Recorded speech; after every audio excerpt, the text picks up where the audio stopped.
All right, let's get ready for a little bit more of an active workout, getting us ready for a fun spring. So starting in mountain pose, Tadasana, the outsides of your feet are parallel with the outsides of your mat. Lift your toes off the floor so you can feel your big toe mount, your baby toe mount, center front of your heel. As you do this, your thighs, quadriceps start to engage. And if they're not, lift up on your kneecaps and then lift your sternum away from your pelvic floor. Feel that incredible opening of space in the center, hara, of your body. And then inhale and sweep the arms up and overhead. Turn the palms out. We're doing our half sun salutations. Swan dive onto your thighs, fingertips tented on the floor. On an inhale, you're straightening your legs as much as you're able, letting the crown of your head float down as your sits bones float up. Exhale, round and drop your hips towards the floor. Bring your shoulders back, lengthen your spine, sweep the arms out to the side, reach up and overhead. Exhale, float your palms down, taking up lots of space. Inhale, turn the palms out. Exhale, bend your knees, drop your hips. Swan dive your torso onto your thighs. Feel the connection. Fingertips tented as you inhale. Lift your hips. Let the crown of your head float down. Feel that stretch in the backs of your legs. Exhale. Bend your knees and drop your hips. Shoulders back. Inhale. Sweeping up. Exhale. Float your arms down, taking up lots of space. Inhale. Exhale. Inhale all the way up. Now take hold of your elbows and just allow the weight of your head to stretch out your spinal, cervical, and all of the vertebra in the back. So your neck, your thoracic, your lumbar region. You're also feeling a good stretch in the backs of the hamstrings. This is waking them up. Release your hands to the floor. Now bend your right leg and place your right hand on your left instep. Right leg bent, left leg straight. Right hand on top of left instep. Inhale, sweep the other arm up, twisting and turning towards the straight leg. Feel that good stretch through the spinal and torso area, and releasing down. Let's bend the left leg. Place your left hand on your right instep. Your right leg is straight. Inhale, sweep that right arm up, twisting, reaching, stretching up. Exhale, float the arm down, and then let your head hang, please. Tuck your chin in and slowly roll up, one vertebra at a time. Keep your chin tucked into your chest and let your head be the last thing to come up. And then inhale, shoulders up, exhale, roll them back. And let's just do a little warm up for our shoulders here. Interlock your fingers behind your back. Squeeze your shoulder blades together. Take your feet approximately 1.5 to 2 feet apart. Inhale, soften the knees, looking up. Exhale, lead with your hearts. Take your torso between your legs. Reach those arms up and over. And then give your head again a little bit of a shake. Release your arms down. Bring your hands onto the floor. Spread your fingers apart. Let's come into our first downward facing dog. Now we have stretched out the backs of our legs, but what the heck? Let's bend the knee, walk the dog, one knee bent, one leg straight. Change over, other side. Changing. And then come on into your push-up plank position. Engage your core. Pull it in. Breathe. And then roll over onto the tops of your feet and let's come into upward facing dog. Okay, roll back into downward facing dog and lift your right leg up in the air and bring your right knee towards your elbow. Back up. Right knee towards opposite elbow and back up into the center and bring your knee, right knee next to your right hand. Now, block or cushion you may need underneath your right butt cheek. Okay, sitting up in pigeon pose, Eka Raja Kapotasana. One leg. So this is a lovely hip opener. And of course, if we bend forward, coming down onto our elbows, this intensifies the stretch. So if it's too much, stay up like this in your perfect barrel-chested pigeon. And maybe check in again and see if you are able to come down. Some of us, never force anything, can bring our foreheads onto the floor or make a pillow with your fists or your forearms. And breathe into that hip area. Supporting the hip helps you to keep the front of your body squared off with the front of your mat. Okay, that will do. Place your block or cushion on the other side to prepare for the other side. Curl your back left toes under and come on back into downward dog. Rolling over onto the tops of your feet, come into upward facing dog.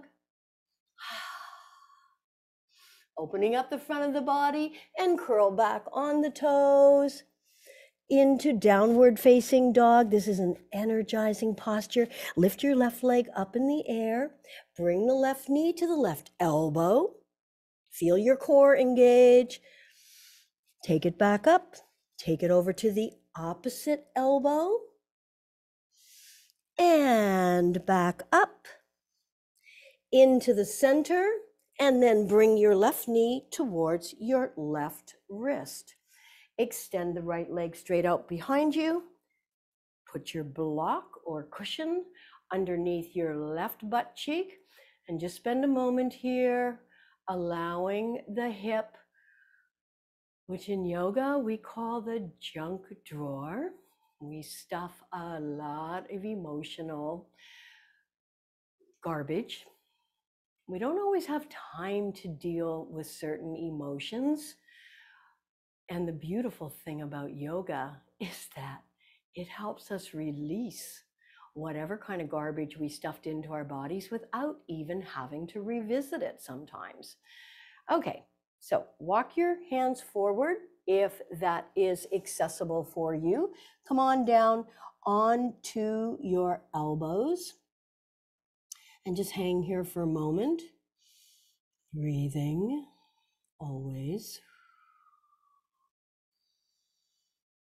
through the nose, if that's available. If you're plugged up with allergies or cold, then you may need to mouth breathe, but it's always more efficient and cleansing for the body to breathe through the nose. And then further coming down, if you feel whatever you have under your hip is impeding you, you can move that out of the way. But it does intensify.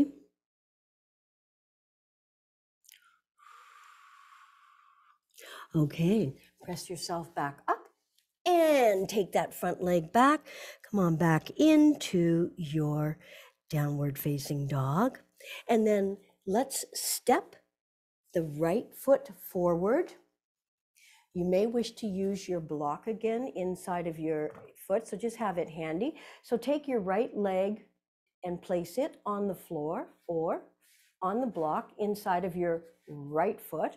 Lift the left arm up, keep the back toes curled under, and perhaps you can come up now into a low lunge. And then can you bring yourself up into warrior two? Breathing. Inhale, straighten your front leg, reach over your front toes, keep both legs straight and hinge and let your front arm fall inside of your front leg into Trikonasana, triangle pose. Imagine both of your shoulder blades pressing up against a wall or a pane of glass. Breathing.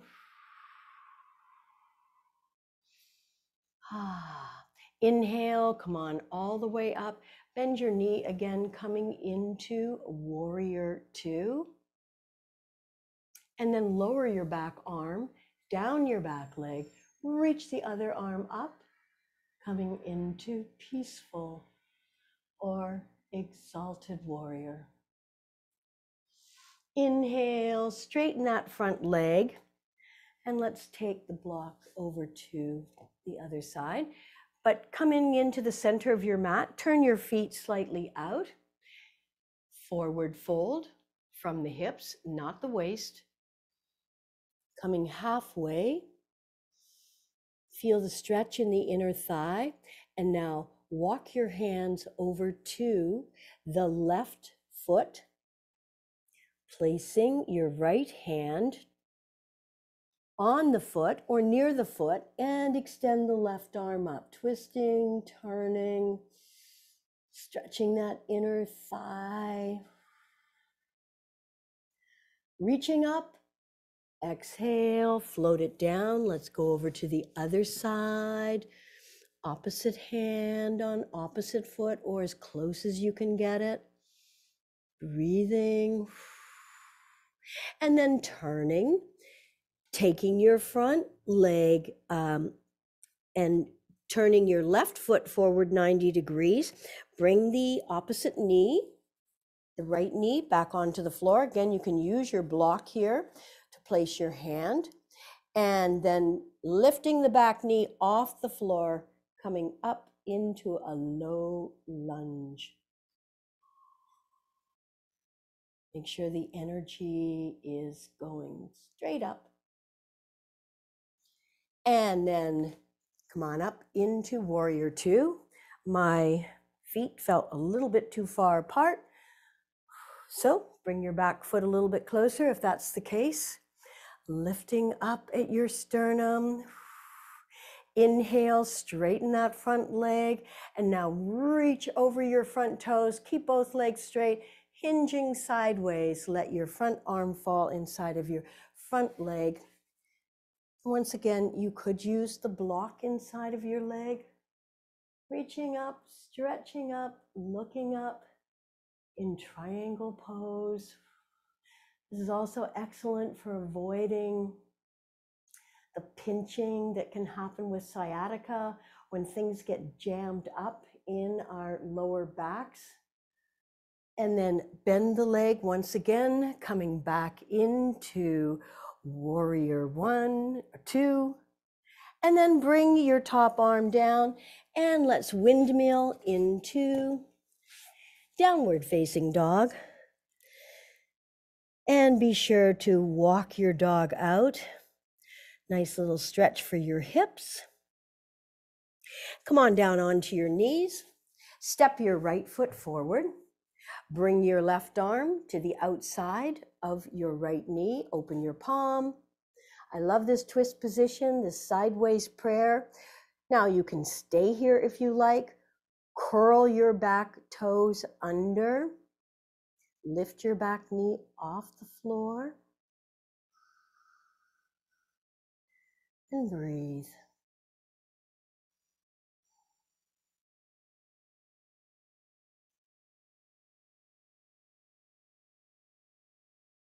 Keep breathing. This is a beautiful balanced posture. It's strengthening, it's lengthening.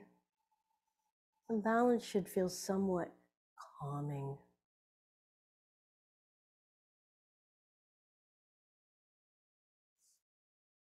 Okay. And now bring that left knee down to the floor. Actually, take your right foot back.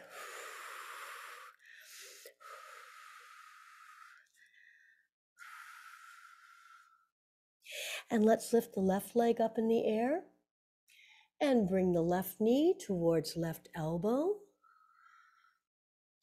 Back up. Left knee towards right elbow. And back up. Left knee into the center. And lay it down. And we're coming into pigeon one more time. So again, place the block underneath your left cheek. Repeating postures allows for deeper work in that area. And remember, all of our joints, if they don't get moved and twisted and tweaked, then we don't get the synovial fluid that carries all of the nutrition that's necessary to keep these joints in great shape. So coming forward again. Maybe you feel a little bit easier this time. Breathe into the area.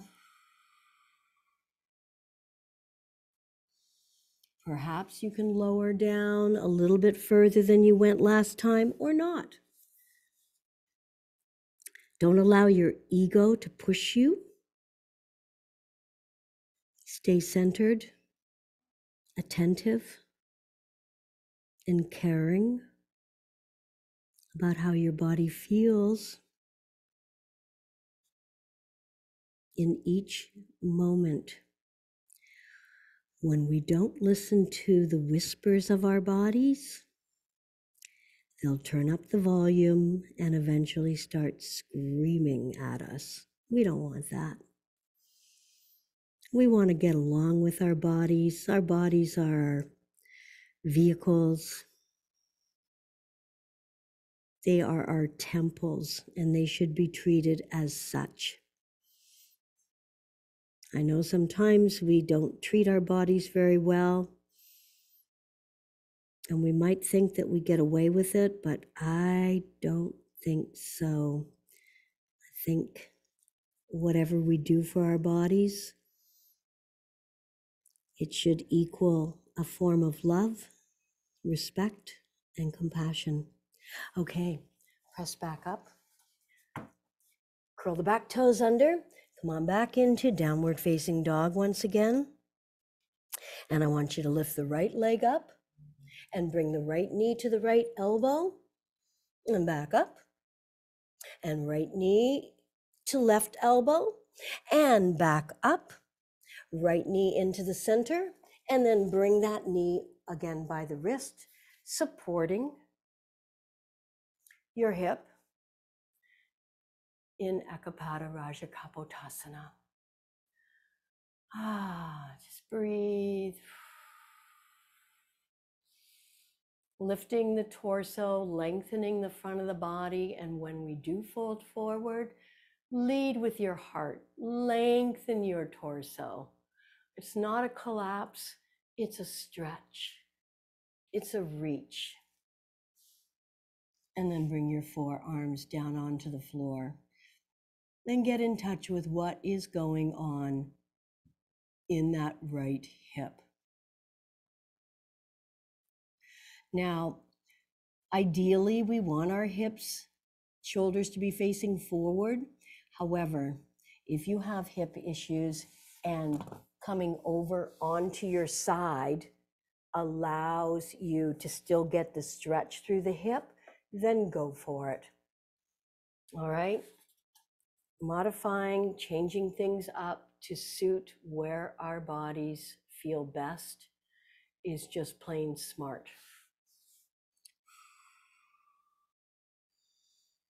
Checking in, feeling respecting exactly where you are.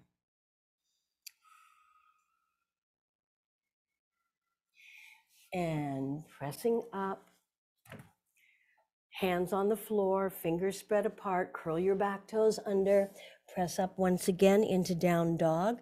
And can we come now into plank posture?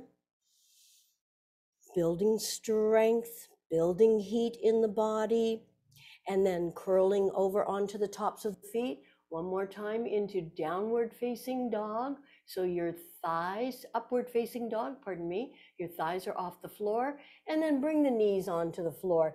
And let's take a modified child's pose. Spread your knees as wide as the mat, flatten the tops of your feet, big toes touch.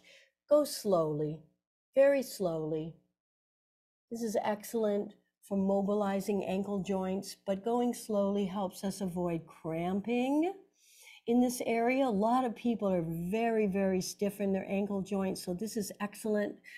And then release your torso between your thighs. If possible, forehead on the mat.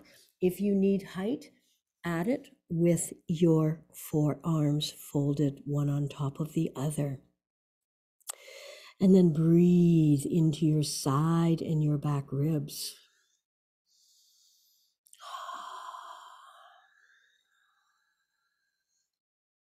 And inhale, press up. Okay, let's do a wide leg folding posture.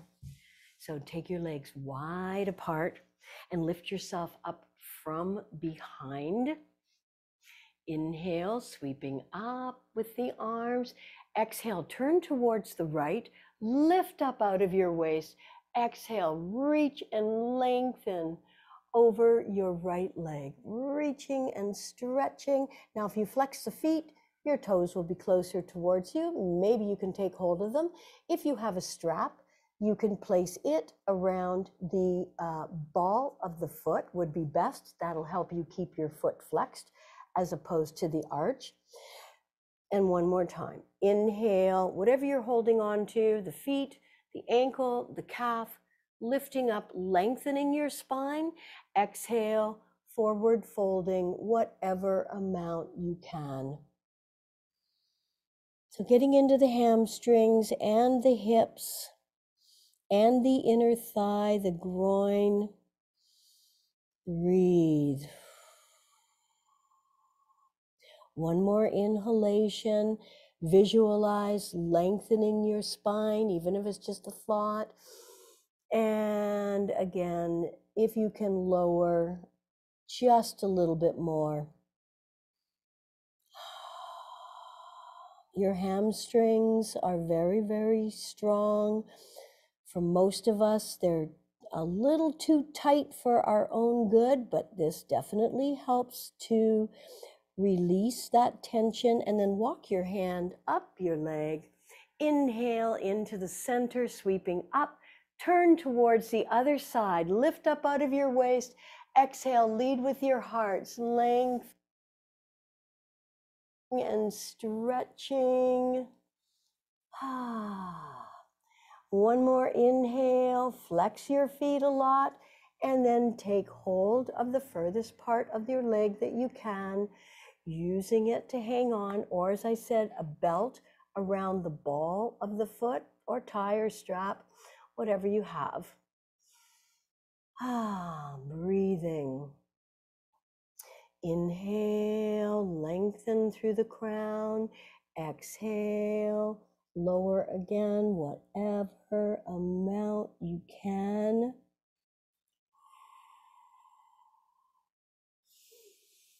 Go deep inhaling and deep exhaling. Walk your feet, hands up your legs. Bring your legs together. And let's spend a moment in Dandasana. Hands beside the body with the fingers pointing forward, the heel of the hand right next to the hips. Notice your core working. You can touch it. You'll see that it's working. To sit up nice and straight, those tight hamstrings and weak lower back are getting stronger, so that you're going to find it easier to be in this right angle position by stretching your hamstrings and strengthening the lower back and activating your core. Now inhale, sweep the arms up, reach up and stretch up. Keep the feet flexed. Exhale, forward fold. Breathe. One more inhale. Exhale. Again, taking hold of the feet if you can, or of your ankles, whatever you can take hold of. I'm just going to turn a little bit sideways here.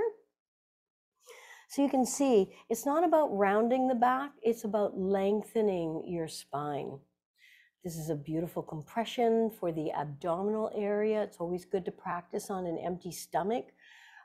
This is assisting the body's own ability to release waste from the body, but any little help we can give the body helps us let go of more toxins and waste. One more inhalation to lengthen, exhale, and fold.